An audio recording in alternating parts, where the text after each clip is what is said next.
প্রিয় দর্শক, বাংলাদেশের ফুটবল নামের খেলাটির কথা মানুষ ভুলে যাচ্ছে। 17 বছর আমরা ক্রিকেট বা অন্যান্য খেলা দেখছি, ফুটবল খেলার মতন মানুষ খুঁজে পাওয়া যায় না। অথচ 5 আগস্ট 2024 ছাত্র জনতার আন্দোলনের এক নতুন বাংলাদেশ সৃষ্টি হবার পর আমরা এখন দেখছি বাংলাদেশের মাঠ এবং বিভিন্ন ছোট ছোট মাঠে এবং বিভিন্নভাবে আমরা আবার দেখছি সেই ফুটবল জগৎটাকে মেতে উঠেছে।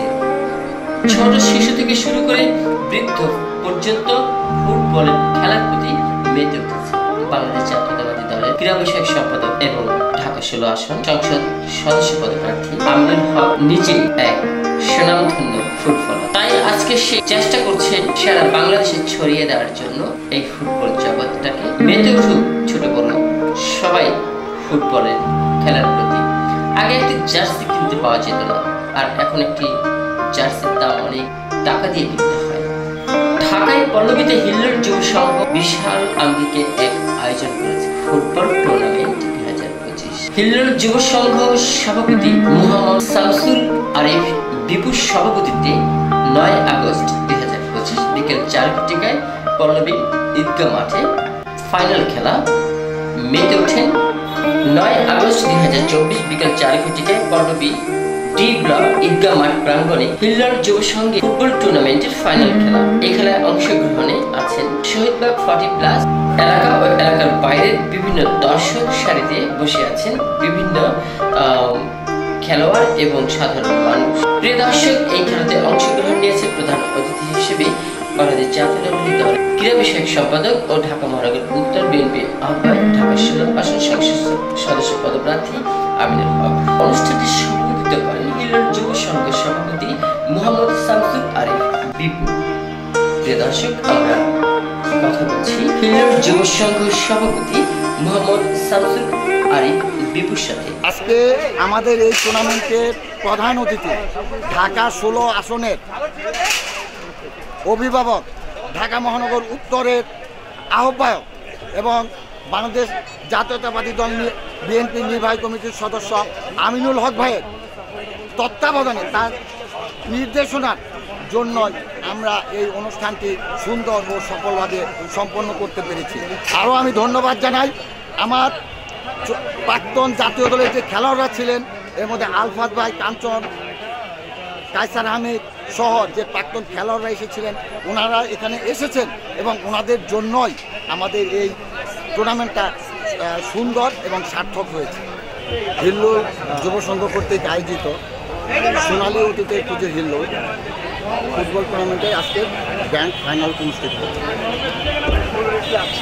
আজকে 9 আগস্ট, জুলাই আগস্টের বিপ্লবের 1 বছর পরে আমরা আজকে এই ফাইনাল খেলাটি পরিচালনা করতে পেরেছি, এই জন্য আমরা গর্ববোধ করছি। আজ থেকে 1 বছর আগেও এই দিনে এরকম আমরা মুক্তভাবে কোনো কাজ করতে পারতাম না কিংবা কোনো কথা বলতে পারতাম না। সেই জুলাই আগস্টের যেসব ছাত্র জনতা শহীদ হয়েছে তাদের প্রতি হলো আমার শ্রদ্ধা এবং মহান রব্বুল আলামিনের কাছে আমি দোয়া করব আল্লাহ তাআলা যেন ওনাদের শহীদি মর্যাদা দেন এবং জান্নাতের সর্বোচ্চ স্থান জান্নাতুল ফেরদৌস দান করে। আর এই জুলাই আগস্টে যেসব ছাত্র জনতা আহত হয়েছে, পঙ্গুত্ব বরণ করেছেন, হসপিটালে এখনও চিকিৎসাধীন আছেন, মহান রব্বুল আলামিনের কাছে দোয়া করব যেন অতি দ্রুত তাদেরকে সুস্থতা দান করে। এখন আসি, আজকে আমরা যে ফুটবল টুর্নামেন্টটা আয়োজন করতে পেরেছি এজন্য আমরা মনে করি আমরা গর্বিত। আজকে এই টুর্নামেন্টটা সফল আয়োজনের পিছনে যাদের অক্লান্ত পরিশ্রম ছিল এখানে আমার হিল্লোল যুব সংঘের প্রত্যেকটা সদস্যকে আমি ধন্যবাদ জানাই, কারণ তাদের পরিশ্রমের ফলেই আজকে এই টুর্নামেন্টটা এত সুন্দরভাবে সমাপ্তি করা গেছে। এরপরে আজকে আমাদের কনসার্ট আছে।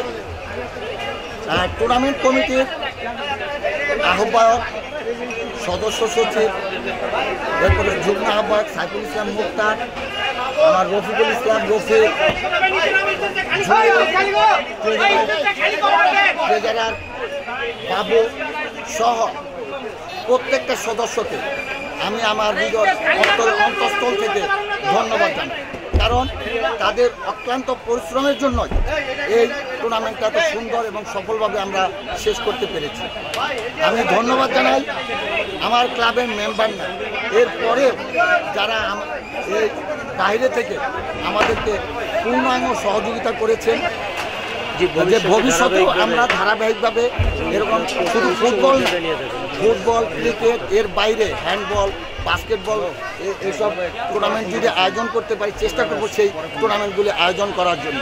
এবং আমাদের হিরলোল যুব সংঘ একসময় 3rd ডিভিশনে রেগুলার খেলতো, কিন্তু বিগত ফ্যাসিস্ট সরকার 2018 সালে পরিকল্পিতভাবে আমাদের এই ক্লাবটাকে এখান থেকে নামিয়ে দিয়েছে। আজকে আমরা সেই টুর্নামেন্টে অংশগ্রহণ করতে পারছি না।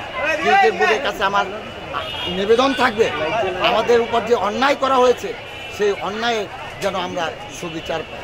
পরিশেষে আবারও আমার হিরলোল যুব সংঘের প্রত্যেকটা সদস্য এবং এই কার্যকরী কমিটির প্রত্যেকটা সদস্যকে আমার অন্তঃস্থল থেকে ধন্যবাদ জানিয়ে আমি আমার বক্তব্য শেষ করছি।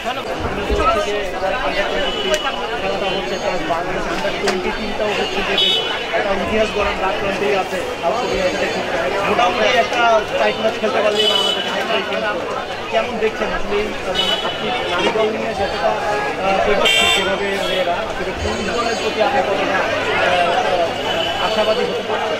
আমি নারী এবং পুরুষ দল দুই দলের বিষয়ে অত্যন্ত আশাবাদী। আমরা মনে করি যে আমাদের নারীরা অনেক এগিয়েছে, এই জন্য তাদের প্রতি শুভকামনা এবং তাদের প্রতি সার্বিক সহযোগিতা সবসময় থাকবে। পাশাপাশি আমাদের পুরুষ দল, আমাদের হামজা চৌধুরী, আমাদের জামাল ভুইয়া, সামিউল অনেক বাংলাদেশি বংশোদ্ভূত যারা বিদেশে অবস্থান করছে তাদেরকে এনে বাংলাদেশ ফুটবল দলকে চেষ্টা করছে শক্তিশালী করার জন্য।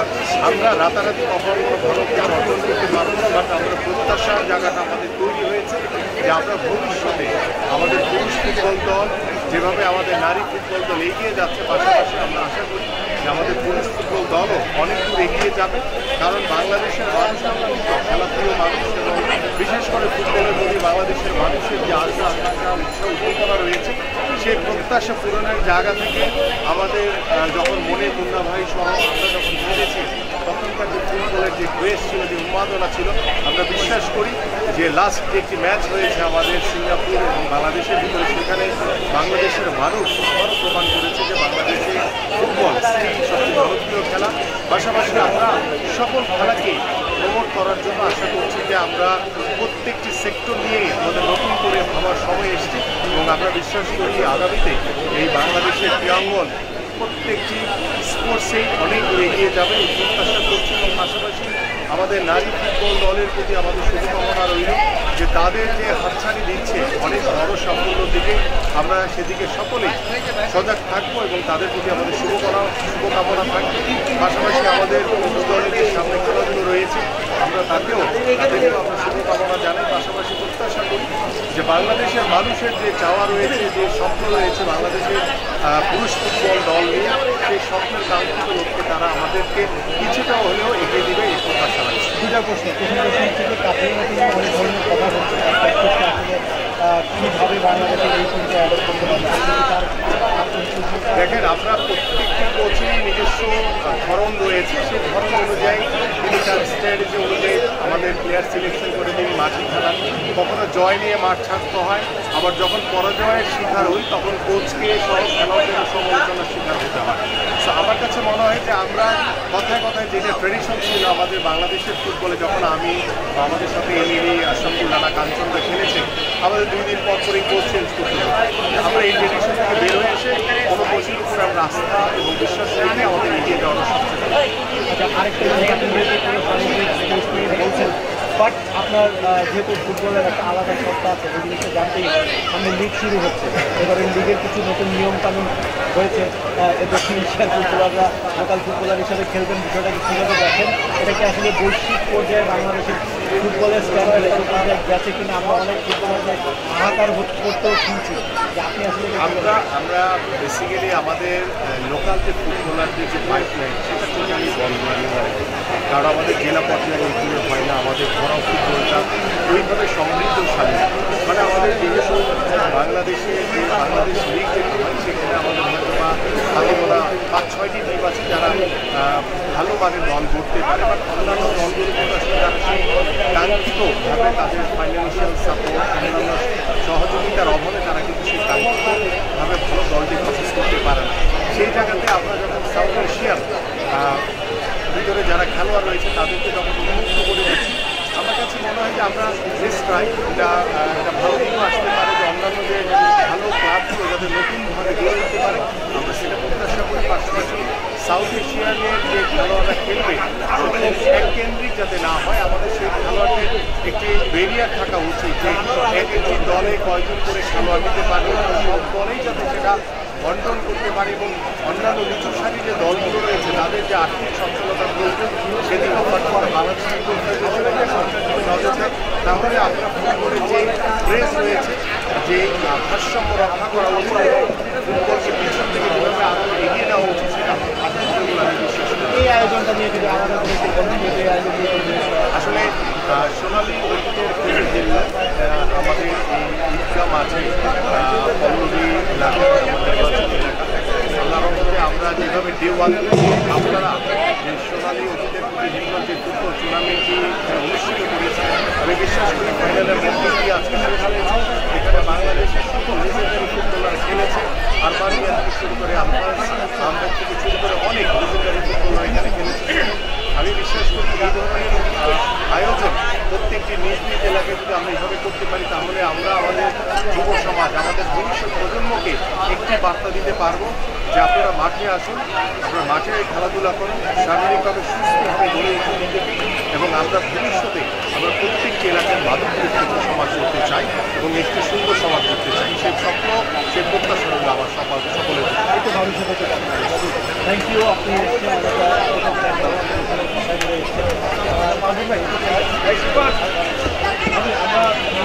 দুই দলের প্লেয়াররা এখানে বসবে।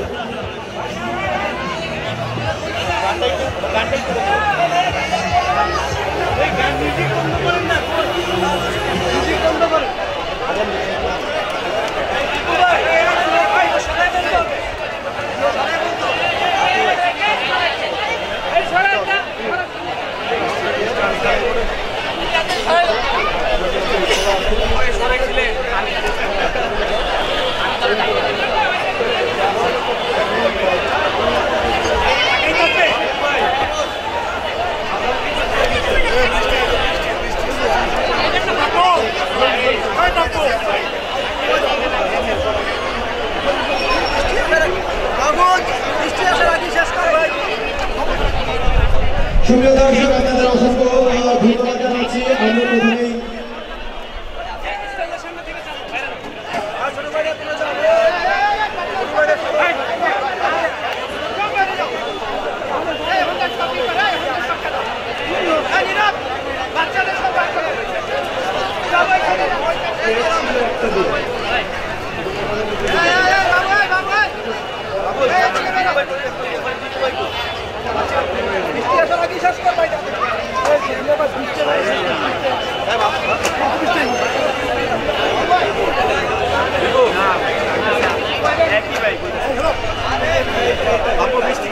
সুপ্রিয় দর্শক, আমরা আমাদের যেহেতু আবহাওয়া একটু প্রতিকূল, আমরা আমাদের অনুষ্ঠানটা শুরু করতে চাই। আমরা অসংখ্য ধন্যবাদ জানাই এই টুর্নামেন্টে যারা অংশগ্রহণ করেছে 8টি দলকে। 8টি দলের জন্য একটু করতালি প্রত্যাশা করি। Big hand for Milan Academy, তারা 2-0 গোলে শহীদবাগ স্পোর্টিং ক্লাবকে হারিয়েছে। মিলন একাডেমির জন্য একটা করতালি, এবং করতালি জানাই আলফাজ আহমেদের দল শহীদবাগ স্পোর্টিং ক্লাব, তাদেরকে ধন্যবাদ। তাদের জন্য একটা করতালি।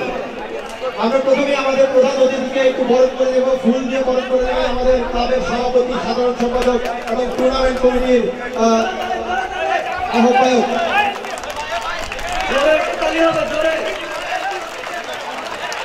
এবং একই সঙ্গে আমাদের হিন্দু যুব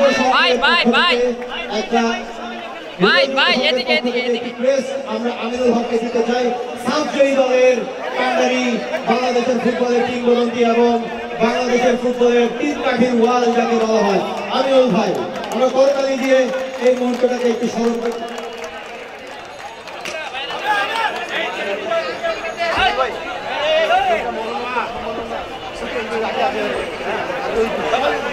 আমরা আমাদের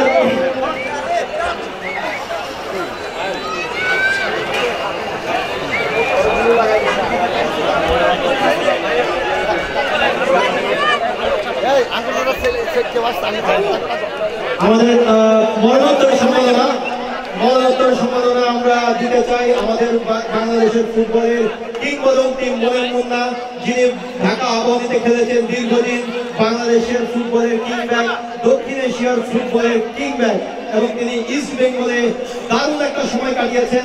2019 সালে বাংলাদেশ দল যখন ভারতের বিপক্ষে ওয়ার্ল্ড কাপ কোয়ালিফাই খেলতে যায়, তার পরের দিন কলকাতার সল্ট লেক স্টেডিয়াম থেকে বের হয়ে যখন যাচ্ছিলাম এয়ারপোর্টের দিকে, আমার কাছ থেকে সেই ট্যাক্সিওয়ালা ভাড়া নেয়নি শুধুমাত্র মনির মুন্নার দেশের লোক বলে। আমরা একটু মনির মুন্না ভাইকে স্মরণ করতে চাই এবং মনির মুন্না ভাইকে আমরা একটা মরণোত্তর সম্মাননা দিতে চাই। মনির মুন্না ভাইয়ের ওয়াইফ, তিনি আসার কথা ছিল, প্রতিকূল আবহাওয়া এবং ব্যক্তিগত কারণে তিনি আসতে পারেননি। তার পুরস্কারটি গ্রহণ করার জন্য অনুরোধ করছে আশরাফুল ইসলাম রানাকে।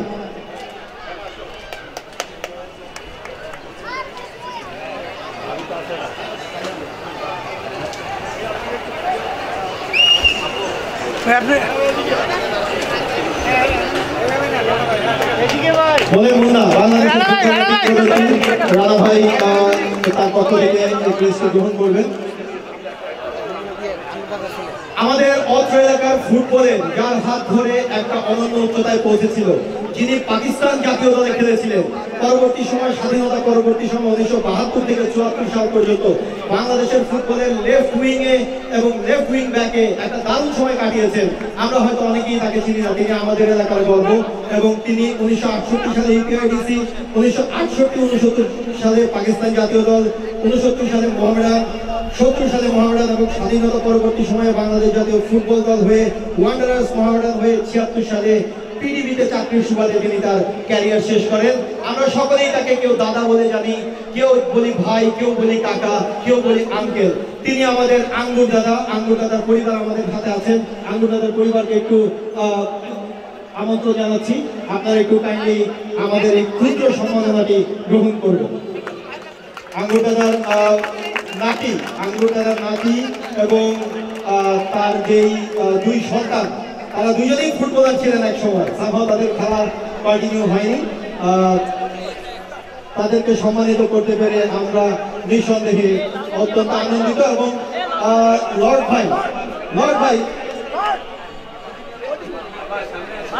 ভাই তিনি একই সঙ্গে আমিনুল ভাইয়ের বন্ধুও বটে, ছোটবেলার খেলার সাথী।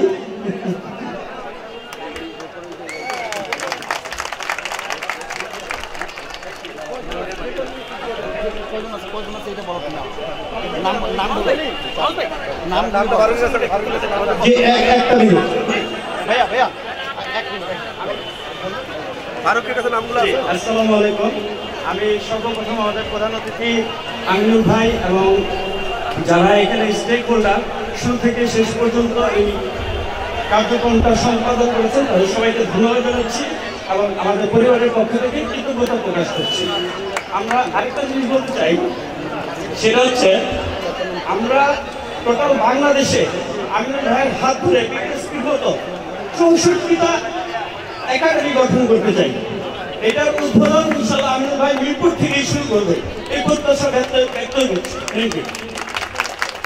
ধন্যবাদ। আমরা চাই আমিনুল ভাই নেতৃত্বে ভবিষ্যতে বাংলাদেশের 64 জেলায় ফুটবল সহ ক্রীড়াঙ্গনের একটা ব্যাপক উন্নয়ন ঘটুক এবং তার হাত ধরে বাংলাদেশের ফুটবলার তৈরির আতুরঘর মিরপুরকে আবারও ফুটবলার তৈরির কারখানা তৈরি হোক, সেই প্রত্যাশা ব্যক্ত করছি। এ পর্যায়ে আমাদের মাঝে উপস্থিত ছিলেন নকিব ভাই। নকিব ভাইয়ের আমরা একটা সম্মাননা দিতে চাই। মোহামেডানের নকিব ভাই, বাংলাদেশ জাতীয় দলের সাবেক অধিনায়ক নকিব ভাইকে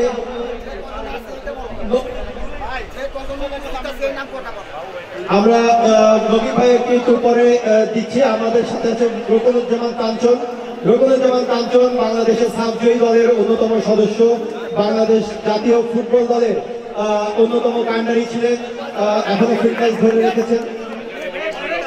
নেক্সট এমিলি ভাই, আমরা কাঞ্চন ভাইকে একটু সম্মাননা দিতে চাই।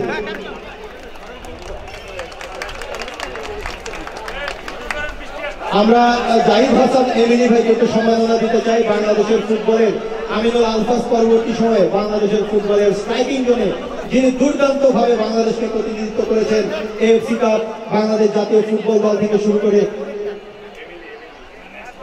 এমিলি ভাই পরে আশরাফুল রানা। এমিলি ভাই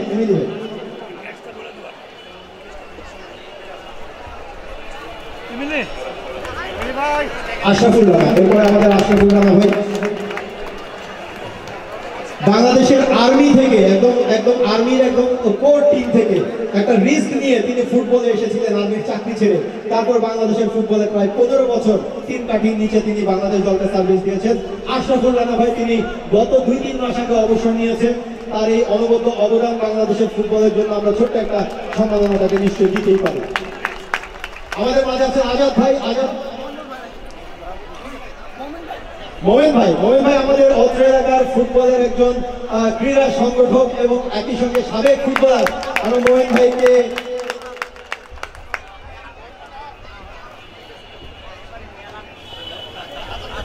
এরপর আমরা আজাদ রহমানকে আপনারা যারা চেনেন কিনা চেনেন না, আজাদ রহমান বাংলাদেশের ফুটবলের নক্ষত্র, তিনি ফিফা রেফারি। আমিনুল ভাইকে কতবার কার্ড দিয়েছে? আমিনুল ভাই কখনো কার্ড খেয়েছেন? আজাদ ভাই কার্ড খেয়েছেন, লাল কার্ড না হলুদ কার্ড? সিরাজ ভাইকে একটু আমরা সম্মাননা দিতে চাই।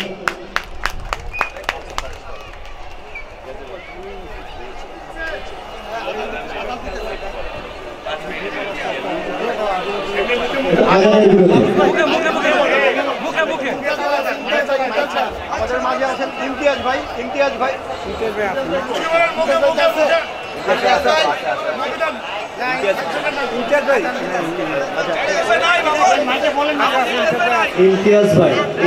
ভাই থাকলে সামনে চলে আসেন।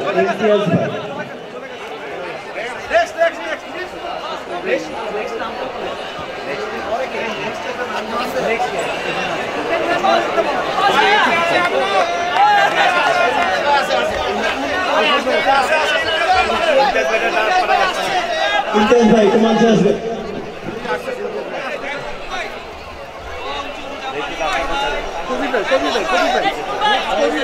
কবির ভাই এরপরে ইমতিয়াজ ভাইয়ের পর, যিনি ফুটবল নিয়েই তার জীবন। কবির ভাই কাছে সামনে চলে আসে।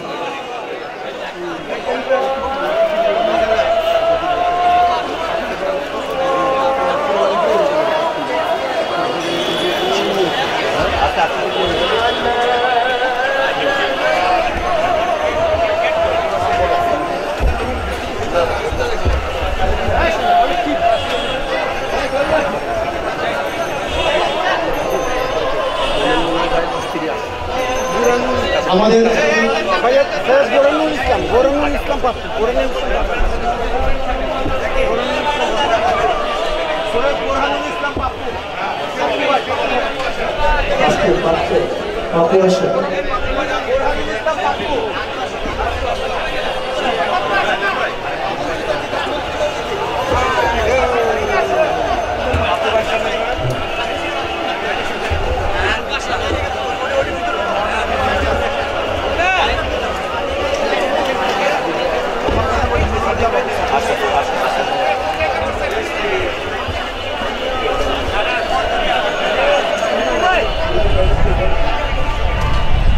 জাহাঙ্গীর কবির জল সামনে আসে।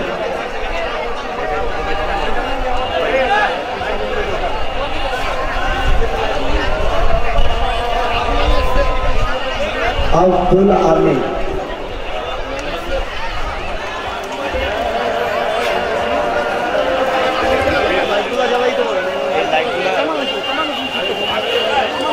কামাল হোসেন ভাই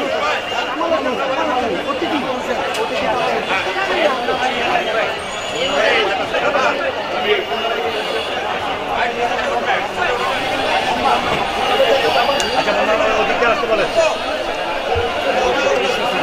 ওদিকে আসি আসছে ওই জায়গাটা ফাঁকা হতো।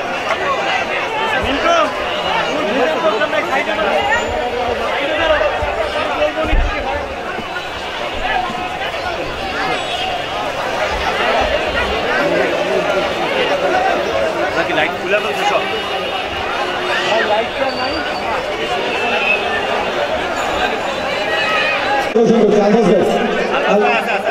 আমরা রানার আপ একটু ট্রফিটা প্রথমে দিয়ে দিতে চাই, যেহেতু বৃষ্টি।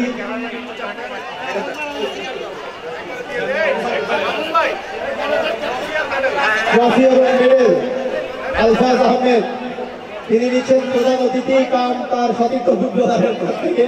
আমরা এটি তালি দেই, একটা ঘটনা। আচ্ছা, টুর্নামেন্ট সেরা খেলোয়াড়, আমরা একই সঙ্গে একটু টুর্নামেন্ট সেরা খেলোয়াড়টাও দিয়ে দিতে চাই। আলফাজ আহমেদ টুর্নামেন্ট সেরা খেলোয়াড় হয়েছেন, আমরা একটু আলফাজ আহমেদের জন্য তালি দেই। এই বয়সে তিনি যে ফুটবল খেলেছেন সেটি আসলে অনবদ্য।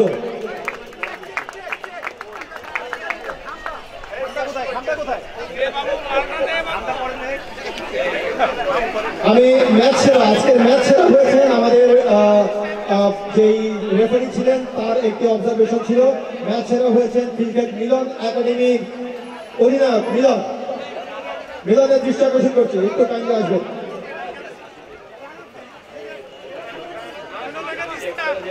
ক্রিকেট মিলন একাডেমি মিলন আজকের ম্যাচ সেরা।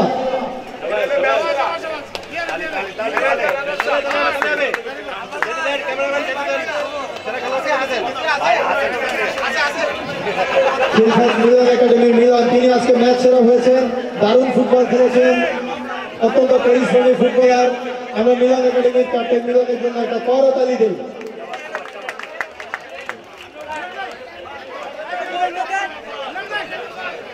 এবং একই সঙ্গে চ্যাম্পিয়ন ট্রফি, সেই কাঙ্ক্ষিত চ্যাম্পিয়ন ট্রফিটা আমরা দিতে চাই।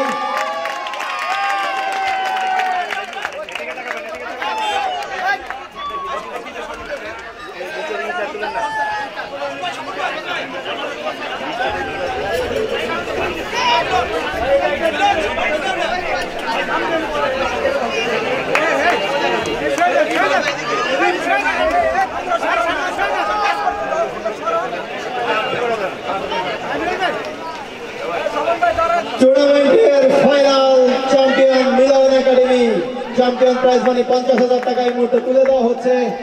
একটা করতালি দেয় সবাই।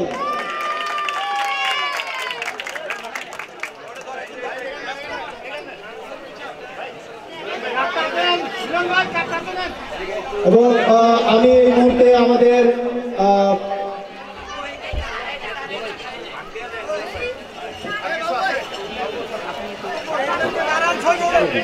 আমরা একদম শেষ পর্যায়ে আছি। আমরা তার আগে আমাদের এই টুর্নামেন্ট নিয়ে আমাদের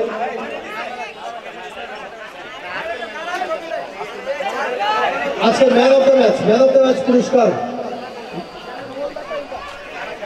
মিলন একাডেমির মিলন ম্যান অফ দ্য ম্যাচ পুরস্কার।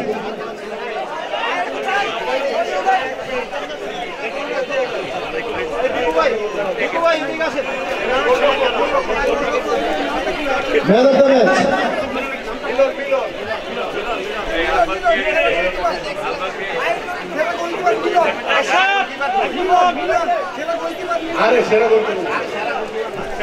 সেরা খেলোয়াড় ম্যান অফ দ্য ম্যাচ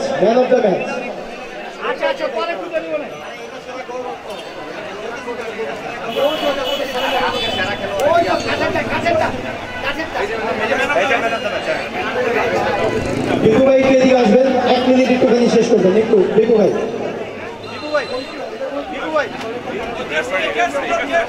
একটু রেফারি দৃষ্টি আকর্ষণ করছি। রেফারি আমাদের দীপু ভাই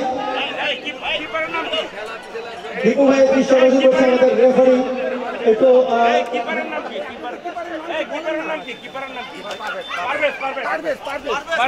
গোলরক্ষক পারভেজ তিনি সেরা গোলরক্ষক হয়েছেন। তার আগে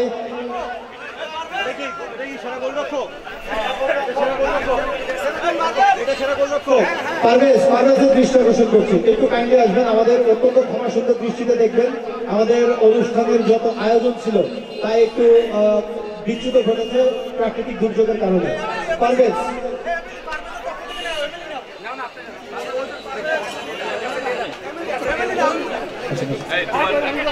আমাদের রেফারি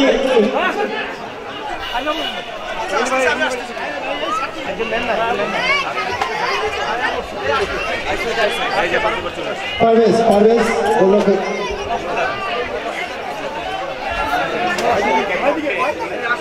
আমাদের ম্যাচ পরিচালনা করেছেন দীপু ভাইয়ের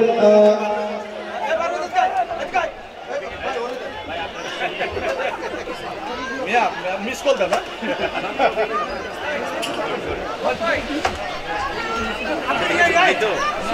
আমাদের লাইসম্যান যে চারজন ছিলেন, লাইসম্যানের দৃষ্টি আকর্ষণ করছে, আপনারা একটু কাইন্ডলি চলে আসবেন। আমাদের রেফারি পরিচালনার দায়িত্বে ছিলেন দীপু ভাইকে একটু প্রেসটি গ্রহণ করার জন্য অনুরোধ করছি।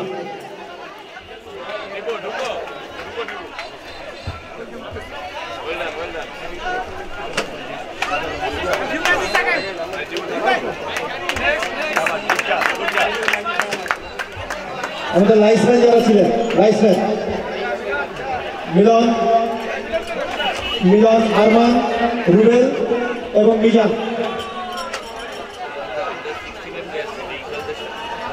একটু প্লিজ একটু জলদি আমরা আসতে চাই। মিলন, আরমান, মিজান এবং রুবেল ওদিকে চলে যাবে না,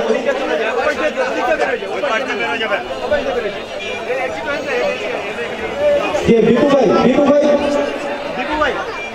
ভাই এদিকে আসেন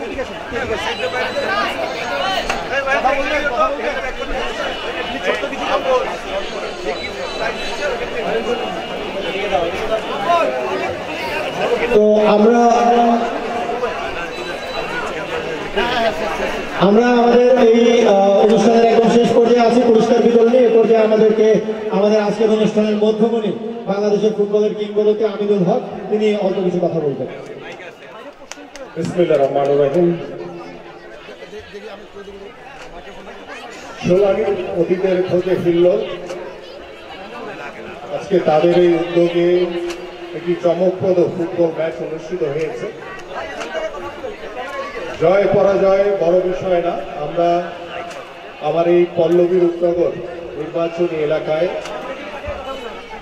ঈদগাহ মাঠের আমরা যে এই চমকপ্রদ ফুটবল ম্যাচ উপভোগ করলাম, এখানে স্বনামধন্য খেলোয়াড়রা উপস্থিত ছিল আমার এই অত্র এলাকার সাধারণ মানুষ যারা ফুটবলকে ভালোবাসে। উপস্থিত ছিল আমাদের সন্তান সমতুল্য যারা এখনো আমার সামনে দাঁড়িয়ে আছে, আমাদের খুদে দর্শকরা। সবাইকে জানাই সোনালী অতীতের খুঁজে যে হিল্লোল, আজকে তারা যে উদ্যোগ গ্রহণ করেছে তাদের এই উদ্যোগকে অত্যন্ত আন্তরিক এবং কৃতজ্ঞতার সহিত মনে রাখছি এবং বিশ্বাস করি আজকের এই উদ্যোগ আমাদের সামনে আরো ফুটবলকে আমাদের এই ছোট ছোট এলাকার যে ছোট ছোট মাঠগুলো রয়েছে সেখানে আমরা আরো ফুটবল খেলার মাধ্যমে, ক্রীড়াশৈলীর মাধ্যমে আমরা আমাদের যুব সমাজকে, আমাদের সন্তানদেরকে মাঠে আকৃষ্ট করে মাদকের ভয়াল করাল গ্রাস থেকে আমরা রক্ষা করব ইনশাআল্লাহ।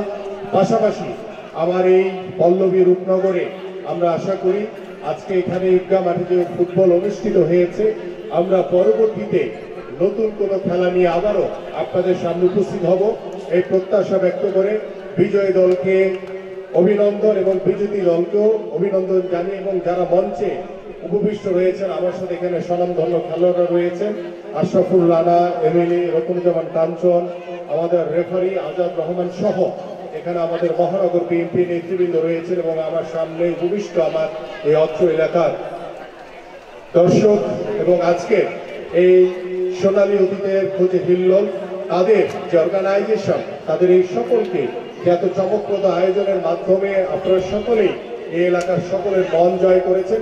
এই জন্য আপনাদের প্রতি রইল শুভকামনা এবং কৃতজ্ঞতা, এবং আশা করছি আমরা খুব তাড়াতাড়ি এই মাঠে আবার নতুন কোনো খেলা নিয়ে আপনাদের সামনে উপস্থিত হব। সেই পর্যন্ত আল্লাহ হাফেজ, আবারও দেখা হবে। বাংলাদেশ জিন্দাবাদ, বাংলাদেশ জাতীয়তাবাদী দল বিএনপি জিন্দাবাদ।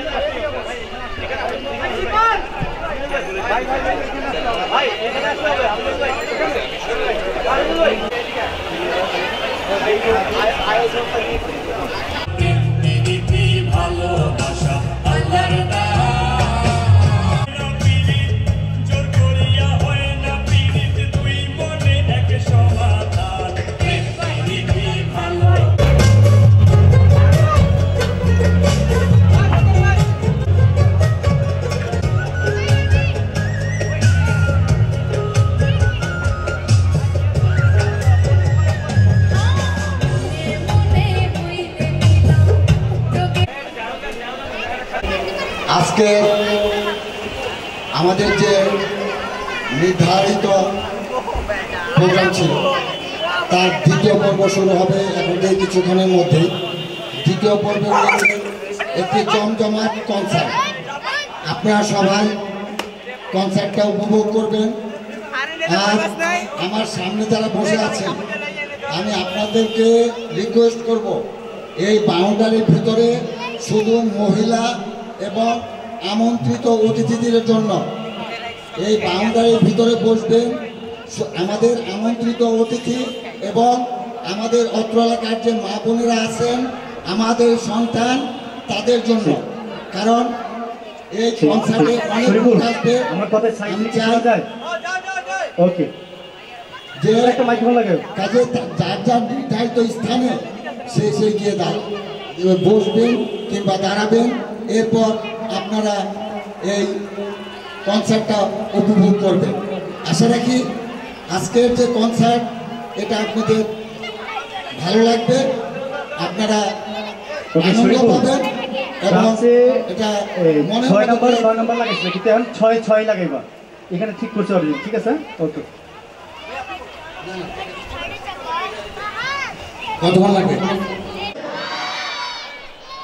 এবং এখন খোঁজে হিল্লোল, আমরা সেই সোনালী অতীতের খোঁজটাই করছিলাম সুপ্রিয় এলাকাবাসী, এবং তার একটা সফল সমাপ্তি আজকে আমরা ঈদগাহ মাঠে লক্ষ্য করলাম। দীর্ঘদিন পর একটা প্রাণবন্ত ফুটবল টুর্নামেন্ট, নিশ্চিতভাবে হিল্লোল যুব সংঘের জন্য একটা করতালি।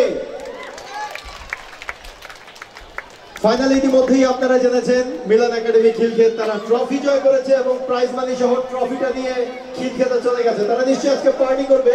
ব্যাড লাক আলফাজ ভাইয়ের শহীদবাগ 40+, আমাদের শহীদবাগের team. Big hand for two teams, please big hand.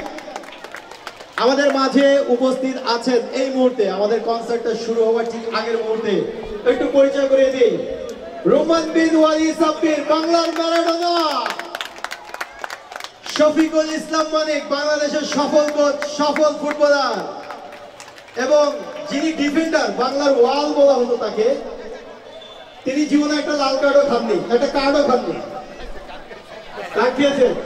Card খাননি, কার্ড খাননি। আমার ইনফরমেশন সঠিক, কার্ড খাননি তিনি। কায়সার হামিদ, তার জন্য করতালি। আমরা এই তিনজনকে একটু সম্মানিত করতে চাই এবং আপনারা জানেন আমরা আমাদের ফুটবলের কিংবদন্তি মনে মুন্দাকে সম্মানিত করেছি। হিল্লোল যুব সংঘের পক্ষ থেকে মরণোত্তর সম্মাননা রাশেদুজ্জামান আঙ্গুর, তাকে সম্মাননা করেছি মরণোত্তর সম্মাননা, এবং বাংলাদেশের ফুটবলে বিশেষ অবদান রাখার জন্য তাদেরকে এই সম্মাননা দেওয়া হয়েছে। আমরা একটু প্রথমে একটু সাব্বির ভাইয়ের একটু কথা শুনতে চাই। সাব্বির ভাইকে প্রথম থেকেই আমি একটু নক করছিলাম, এরকম একটা টুর্নামেন্ট করতে চাই, ক্লাবের একটা নতুন ভাবনা, যেখানে খেলবে হচ্ছে গিয়ে বুড়ারা, বয়স্করা। তো সাব্বির ভাই বললেন ভেরি গুড, আমিনুল ভাইও যখন বললেন ভেরি গুড, ক্যারি অন। পৃষ্ঠপোষকতা অনেকটা উনি করেছেন। তো সাব্বির ভাই অনেক ব্যস্ততা আসতে পারেননি, কিন্তু আজকে যখন এসেছেন তখন খেলা শেষ। কিন্তু সাব্বির ভাই এই মাঠে অনেক ফুটবলার তৈরি হয়েছে, এই টুর্নামেন্টের অনেক ক্লিপ আপনি দেখেছেন, কেমন লেগেছে আয়োজনটা? ধন্যবাদ। আমি ধন্যবাদ জানাই যে আজকে যারা এই টুর্নামেন্ট আয়োজন করেছে সকলকে ধন্যবাদ জানাই।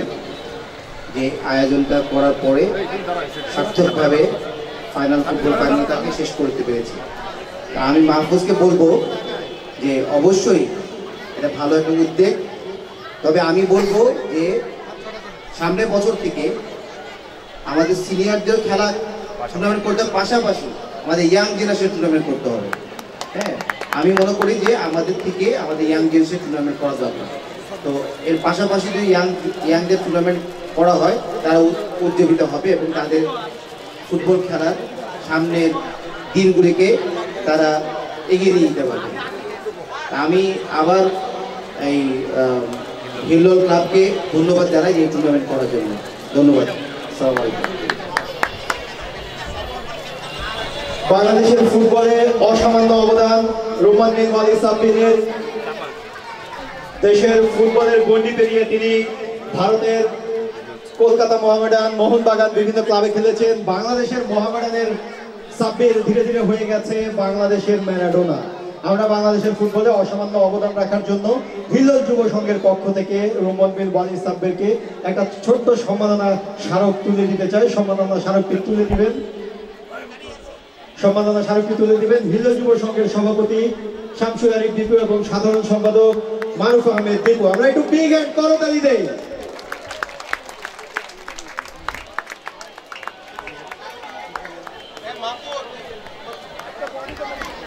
কোচ, তিনি এইবারে অনেক টুর্নামেন্ট দেখে গেছেন। এই টুর্নামেন্টেও বিভিন্ন সময় তিনি আমার কাছ থেকে খোঁজ খবর নিয়েছেন। মানিক ভাইয়ের কাছ থেকে একটু শুনতে চাইবো। তার আগে মানিক ভাইকে সম্মাননা স্মারক তুলে দিচ্ছেন ফয়সাল ভাই। একটু তালি দেয় মানিক ভাইয়ের জন্য। মানিক ভাইয়ের কাছ থেকে একটু দুটো কথা শুনতে চাই। ধন্যবাদ। আমরা যথাসময়ে উপস্থিত হতে পারিনি বলে দুঃখিত। আমরা আসলে যানজটে আটকে গিয়েছিলাম। খেলাটা আপনারা নিশ্চয়ই উপভোগ করেছেন। আর এখন যে অনুষ্ঠানটি হচ্ছে তার আগে আসলে এই কথাগুলো ভালো লাগবে না। আমি হিল্লোল যুব সংঘকে ধন্যবাদ জানাচ্ছি, কৃতজ্ঞতা জানাচ্ছি এই ধরনের টুর্নামেন্ট আয়োজনের জন্য। আমি এর আগে এসে গেছি এখানে। আপনাদের উপস্থিতি সবসময় এই টুর্নামেন্টকে সফল করে। আজকেও এই টুর্নামেন্টটি সফলভাবে শেষ হয়েছে, যার জন্য আমি টুর্নামেন্ট কমিটির সবাইকে আমি ধন্যবাদ জানাচ্ছি, কৃতজ্ঞতা জানাচ্ছি এবং দর্শক যারা উপস্থিত ছিলেন তাদেরকেও ধন্যবাদ জানাচ্ছি।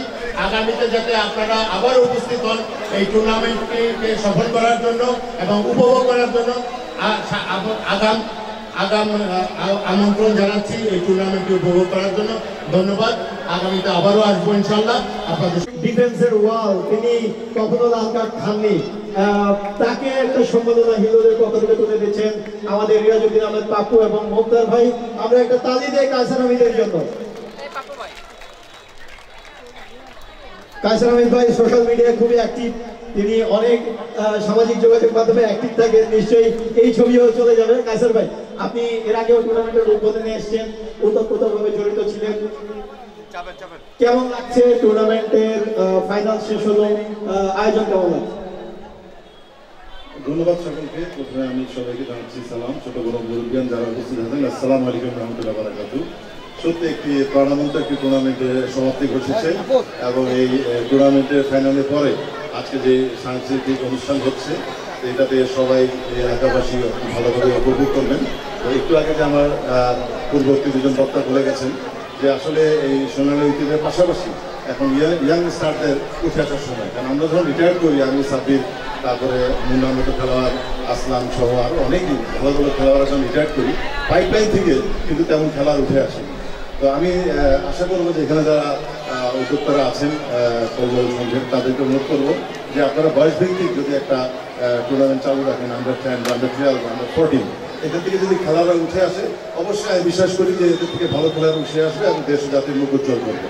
এখানে অনেক ইয়াংস্টার, অনেক ছেলেরা দেখতে পাচ্ছি যারা এরকম। কয়েকদিন আগেও দেখেছি যে আমার ছোটো ভাই ছিলেন, ছোটো ভাই আমিনুল কয়েকদিন আগেই একটা ছেলেকে মনে হয় পুরস্কার দিয়েছিল, তাকে পিক আপ করেছে এবং যেখানে চাঁদপুরের মনে হয় ছেলেটি এবং বিএনপির যে প্রধান এখন দায়িত্বে রয়েছেন তারেক জিয়া সাহেব সেখানে করছেন, সেখানে পৃষ্ঠপোষকতা করছেন।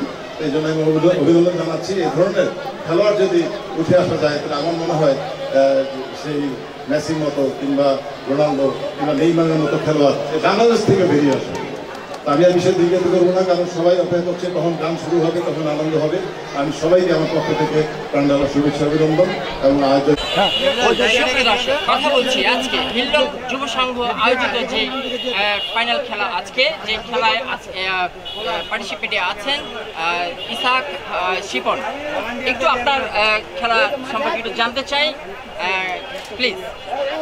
আলহামদুলিল্লাহ, ভালো খেলা হয়েছে। খেলায় তো জয় পরাজয় আছে। আমরা ফাইনালে জয়ী হতে পারিনি, কিন্তু আমার মনে হয় দর্শক ভালো খেলা উপভোগ করেছে এবং দর্শক খেলা দেখে আনন্দ পেয়েছে। আসলে আমাদের মূলত উদ্দেশ্যই ছিল এইটাই যে আমাদের যুব সমাজ খেলামুখী হবে। আমরা হয়তো বা সেই ক্ষেত্রে পুরোপুরি সফল হয়েছি। জয় পরাজয় তো খেলায় থাকবেই, আমরা চ্যাম্পিয়ন হতে পারিনি, সেটা চেয়েও বড় বিষয় হচ্ছে যে আমাদের দর্শক মাঠে এসেছে, মানুষ খেলা পছন্দ করে, দর্শক মাঠে এসেছে, আমরা সেক্ষেত্রে আমরা খুশি, আমরা আমাদের জায়গায় আমরা সার্থক। নেক্সট আমাদের ধারাবাহিকভাবে পরবর্তীতে আবার আমাদের নতুন খেলার ব্যবস্থা হচ্ছে, সেটা ফুটবল হতে পারে, ক্রিকেট হতে পারে, হকি হতে পারে। ধারাবাহিকভাবে আসলে আমাদের খেলার একটা প্রক্রিয়া চলবে, পরবর্তীতে হয়তো বা অন্য কোনো খেলা আসবে, সেটা ইনশাল্লাহ জানবো। ধন্যবাদ। ধন্যবাদ জন ভাই, এদিকে দর্শক আমরা কথা বলছি আজকের খেলা বিষয়ে। হিল্লোল যুব সংঘ আয়োজিত যে ঈদগাহ মাঠে যে একটি সুন্দর একটি খেলা আয়োজন হয়েছে, আমরা এই খেলাতে পেয়ে গেছি ঢাকা মহানগর উত্তর রূপনগর থানা বিএনপি নেতা এবং ক্রীড়াঙ্গন জগতেরও একজন ব্যক্তি জাহাঙ্গীর কবির খানের সাথে কথা বলছি। আজকের অনুভূতি সম্পর্কে জানতে চাই। আজকে যে হিল্লোল যুব সংঘ কর্তৃক আয়োজিত যে সোনালী অতীতের খুঁজে, এটা ওদের যে টার্গেট সেটা আমি বলবো 100% সাকসেসফুল। জন ভাই, আপনি তো আপনার রূপনগর থানাধীন এলাকায় ইতিমধ্যে অনেক রকমের খেলা ছেড়েছেন, তো নেক্সট বড় ধরনের খেলা কবে, কিভাবে? আমরাও দেশে যে ফুটবলের জাগরণটা আবার শুরু হয়েছে, এটাকে সামনে এগিয়ে নেওয়ার জন্য এবং তরুণ সমাজকে মাদক থেকে ফিরিয়ে আনার জন্য এই খেলার বিকল্প অন্য কিছু নেই। সেই লক্ষ্যে আমরা আমাদের এলাকায় একটা ফুটবল টুর্নামেন্ট সার্ভ। ধন্যবাদ। সুপ্রিয় দর্শক, আমরা কথা বলছি আজকে রূপনগর থানাধীন এলাকায় বর্ধিত পল্লবী বাড়ি মালিক সমিতির একজন লিডার এবং সমাজসেবক ক্রীড়াঙ্গনে যুক্ত আছেন রাশেদ ভাই, রাশেদ মোশাররফ, তার সাথে কথা বলছি। আজকের খেলা অনুভূতি সম্পর্কে জানতে চাই। ধন্যবাদ এমসিবি টিভিকে, ধন্যবাদ আমাদের শ্রদ্ধেয় সম্রাট ভাইকে। আমি প্রথমেই বলবো, আজকে পল্লবীবাসী হয়ে পল্লবীর ক্লাব হিল্লোল যুব সংঘ আজকে যে আয়োজনটি করেছে তা এক কথায় অসাধারণ। এটি একটি মাইলস্টোন। আমরা নতুন বাংলাদেশের নতুন উদ্যম নিয়ে বাঙালি চেতনা যে এগিয়ে যেতে চাচ্ছে, এই একটি বিশেষ মুহূর্তে হিল্লোলের আয়োজন সমগ্র দেশবাসীকে উজ্জীবিত করবে। সমস্ত পাড়া মহল্লায় যত ক্রীড়ানুরাগী আছে সবাইকে উজ্জীবিত করবে, এটা আমার দৃঢ় বিশ্বাস। আমি আজকের এই আয়োজনের সাথে সম্পৃক্ত সকলকে, সকল মেহনতের জন্য সবার কাছে কৃতজ্ঞতা প্রকাশ করছি এবং এই আয়োজনের একজন অংশীদার হিসেবে নিজেকে আমি ভাগ্যবান মনে করছি। আর পাশাপাশি আজকের এই আয়োজনে যারা অংশগ্রহণ করেছেন, খেলোয়াড় এবং যারা জাতীয় দলে বিশেষ অবদান রেখেছেন, তাদের এই আজকের এই অংশগ্রহণে উপস্থিতি, আয়োজকদের পরিশ্রম এবং আয়োজনের মান অনেক বৃদ্ধি করেছে। আমরা ভবিষ্যতে এই আয়োজনের ধারাবাহিকতায় আরও উত্তরোত্তর অনেক সুন্দর আয়োজন করব, এই প্রত্যাশা রাখছি এবং এই আয়োজন দেখে সমগ্র এলাকাবাসী, সমগ্র দেশবাসী উজ্জীবিত হবে, এই প্রত্যাশা রেখে সবাইকে ধন্যবাদ জানিয়ে আমার সংক্ষিপ্ত বক্তব্য শেষ করছি। শুভকামনা। আসসালামু আলাইকুম।